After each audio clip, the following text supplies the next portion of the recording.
बगैर बात के किसी को उंगली कभी नहीं करनी चाहिए। बिना बात के अगर हमारा कोई मतलब नहीं है तो किसी को हम उंगली करें, ये हमारी बहुत गलत बात हुआ करती है। तो जय श्री राधे दोस्तों, नमस्कार। कैसे हैं आप लोग? उम्मीद करता हूँ अच्छी होंगी। दोस्तों, आज मैं आप लोगों को एक ऐसी मोटिवेशनल ज्ञानवर्धक कहानी सुनाने के लिए जा रहा हूँ जो हमारे जीवन में बहुत कुछ सिखा करके जाने वाली है। एक बार फिर आप लोगों का स्वागत है हमारे गजब ज्ञान यूट्यूब चैनल में। आशा करता हूं कि हमारी कहानियां आप लोगों को पसंद आती होंगी। दोस्तों, आपसे मेरा एक निवेदन है, कृपया वीडियो को पूरा देखें, क्योंकि वीडियो के अंत में ऐसी दो अलौकिक बात आप लोगों को मिलेगी जो हमारे जीवन में बहुत कुछ काम आने वाली है। कुछ बच्चे आप लोगों ने देखे होंगे कि जिन्हें कोई मतलब नहीं किसी काम से, फिर भी उसमें उंगली करते हैं। कुछ इंसान आप लोगों ने देखे होंगे कि जिन्हें बगैर बात के उंगली करने में बहुत आनंद आया करता है। लेकिन ध्यान रखना, कभी कभी बगैर बात के बीच में पड़ना, उंगली करना किसी के, ये हमारे लिए बहुत खतरनाक साबित होता है। तो आ जाओ, आप लोगों को कहानी की तरफ लेकर के चलते हैं। उससे पहले आप लोगों से निवेदन है, अगर आप हमारे चैनल पर नए दर्शक मेहमान बंधु बनकर के आए तो प्लीज हमारे गजब ज्ञान यूट्यूब चैनल को सब्सक्राइब करें और हो सके तो अपने परिवार और दोस्तों के साथ शेयर जरूर करें। तो दोस्तों, आप लोगों का कीमती समय ज्यादा बर्बाद ना करते हुए आ जाओ, लेकर के चलते हैं कहानी की तरफ। कि किसी जंगल में और एक बहुत पुराना वृक्ष था। उस वृक्ष पर तरह तरह के पक्षियों के अनेक अलग अलग घोंसला रखे हुए थे। उन्हीं घोंसलाओं के बीच में एक मैना नाम का पक्षी होती है, उसका घोंसला रखा हुआ था, उसके अंडे रखे हुए थे। मेरे भैया, दोनों नर और मादा मैना अपने अंडों की रखवाली करते।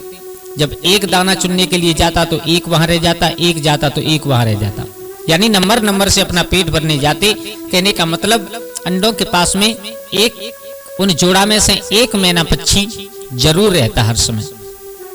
और संध्या के समय तो दोनों ही रहा करते थे। तो एक दिन सुबह सुबह का वक्त था, ब्रह्म मुहूर्त था। चारों तरफ चिड़ियाओं की चहचहाट थी।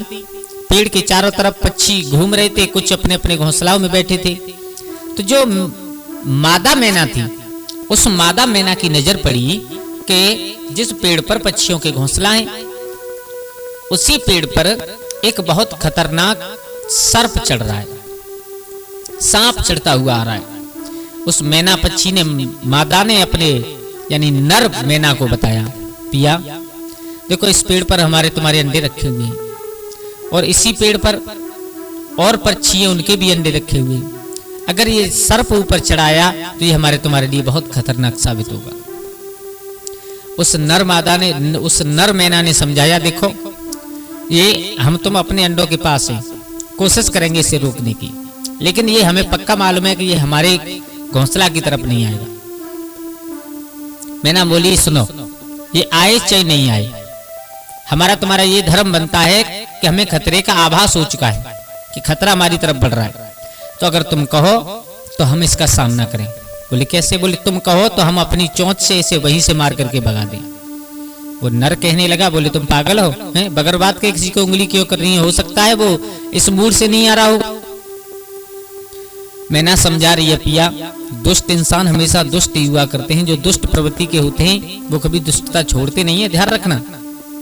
अगर तुम कहो तो हम इसे अपनी चोंच से मार मार करके वहीं से भगा दें।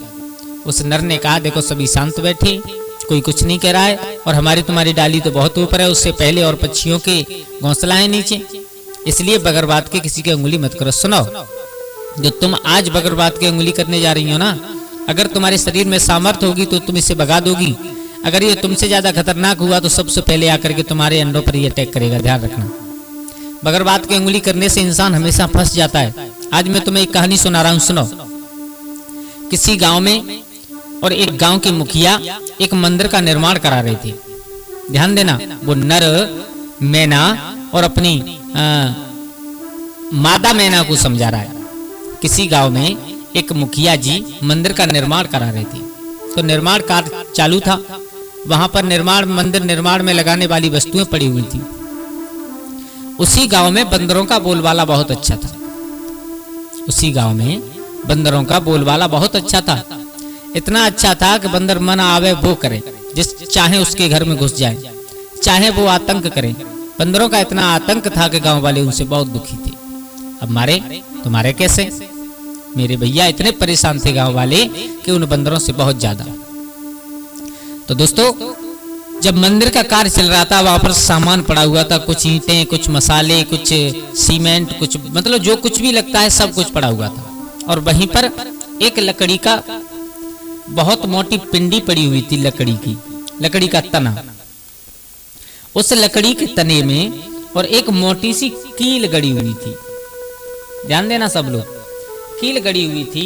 तो सभी बंदर कहीं से दौड़ते दौड़ते घूमते घूमते वहीं पर आ गए और आकर के उन्होंने देखा सब तो इधर उधर कोई किसी चीज को फैला रहा है, कोई कुछ कर रहा है, सब आतंक कर रहे हैं। लेकिन एक बंदर था, वो उन सब से थोड़ा ज्यादा शरारती था। उसने देखा कि एक लकड़ी की और पिंडी पड़ी हुई है, तना पड़ा हुआ है और उसमें एक मोटी सी कील लगी हुई है, जिस कील के लगने के कारण उस लकड़ी में दरार बनी हुई है। मेरे भैया, उस बंदर ने बहुत सोचा कि ये इसमें कील क्यों लगाई है लोहे की। उस बंदर ने विचार किया, बोले इसे अगर निकाल दे तो क्या होगा। ध्यान देना सब लोग, सोचता रहा। पहले उस बंदर ने विचार किया, बोले अब तो निकाल करके ही देखते हैं, तब कुछ करेंगे। मेरे भैया, अब बंदर ने जा करके और उसी लकड़ी पर पैर रख करके बैठ गया, जो लकड़ी मोटी सी पड़ी हुई थी जिसमें लोहे की कील फंसी हुई थी। बैठ गया और दोनों हाथों से पूरी जोर लगा करके उस लोहे की कील को खींचने लगा, हिलाने लगा। मेरे भैया खींचते खींचते धीरे धीरे, जो वो उन बंदरों का मुखिया था उसने कहा, सुने पागल है बिल्कुल तू, हैं बगरबात के क्यों उंगली कर रहा है इस चीज में, आगे तुझे खतरनाक साबित होगी। लेकिन उसने किसी की नहीं मानी। मेरे भैया उसी पिंडी पर बैठा हुआ था और उसमें दरार बनी हुई थी, उसमें उसका पैर लग रहा था। अब जैसे ही उस धीरे धीरे धीरे धीरे हिला हिला करके और उसने लोहे की कील को खींचा, एकदम जो पिंडी में दरार थी वो दरार खत्म होने लगी और वो आपस में दरार चिपक गई, बिल्कुल पिंडी बिल्कुल सीधी हो गई।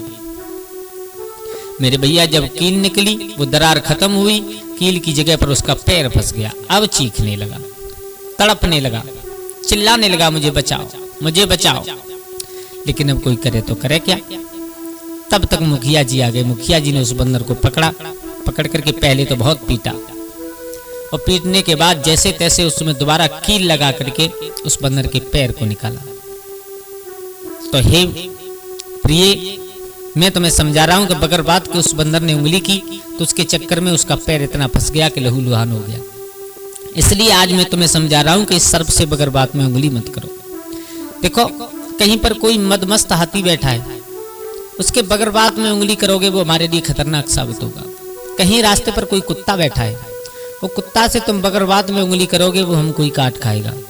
ऐसे कुछ काम हुआ करते हैं जो हमें कुछ लेना देना नहीं होता, फिर भी हम लोग उनमें उंगली करते हैं, तो वो हमारे लिए बहुत खतरनाक साबित हुआ करते हैं। दोस्तों, कैसी लगी आप लोगों को हमारी ये कहानी? अगर अच्छी लगी हो तो प्लीज हमारे गजब ज्ञान यूट्यूब चैनल को सब्सक्राइब करें और हो सके तो अपने परिवार और दोस्तों के साथ में शेयर जरूर करें। आज के लिए बस इतना ही। कल फिर मिलते हैं एक नई कहानी, एक नई चर्चा के साथ। तब तक के लिए सभी लोग आनंदित रहें, खुश रहें। जय श्री राधे, जय श्री राम।